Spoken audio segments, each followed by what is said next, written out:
Was there ever a time that you felt like an outcast here at DePauw because of your race or your ethnicity?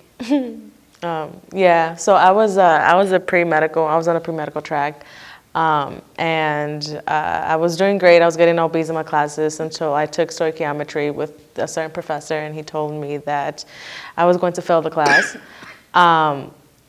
I wasn't sure why. I was the only one he was talking to like that, very degrading. Like I saw how he helped other students. And like all these students were white first of all. So like I was always that one woman of color, like in all my classes, and like it was hell. It was living hell because like when you have lab, no one wants to work with you, or like no one wanted to work with me, because I don't know why. If it's because I'm a woman of color, like I didn't know. But this professor was like, you should drop the course because you're going to fail. But what ended up happening was that I didn't drop it, and I ended up getting an A- on the course.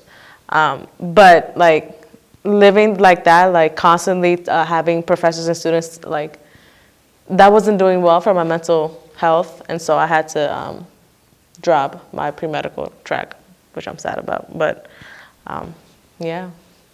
How about you? Or anyone?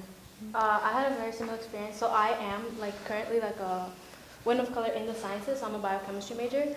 And this is something I deal with every day, but one specific instance that comes to mind is this semester. So I was thrown into a lab group basically at the beginning of the semester. And working with this lab group is so difficult because they constantly shut down my ideas all the time. Change the things that I come up with. So today, specifically, I had an instance where we have to do a calculation for a certain amount of things that we need for an independent project. And he told me what we needed, but to my other lab partner, he explained the math behind it and didn't want to explain it to me, which really made me mad. I understand that as well. So. Yeah, that was one of the worst experiences I've been this semester at least.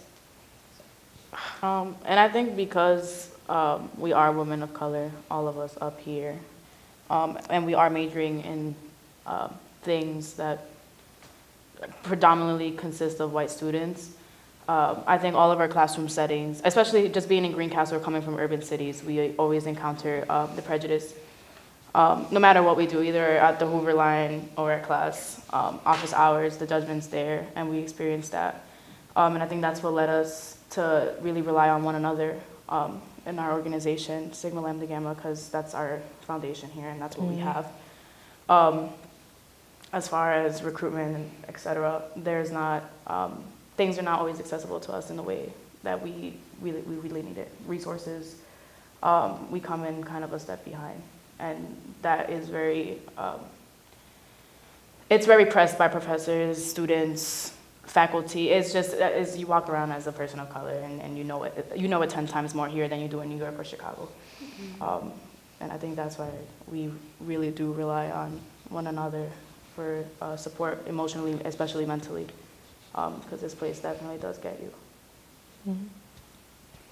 I think I'd hit on a really important point of when you come onto DePauw's campus, you're very well heightened of your identity, right? You're always carrying that with you, and whether it be in a classroom, and so that constant burden of representing, whether it be your sexuality, your gender, your culture, whatever it is, and then literally being dissected by your peers, your professors, your classmates, everyone is looking at you and this objectification, and what does that do for your mental health? Mm-hmm. What does that do for your learning? Can you really learn as well as the other peers around you? Mm-hmm.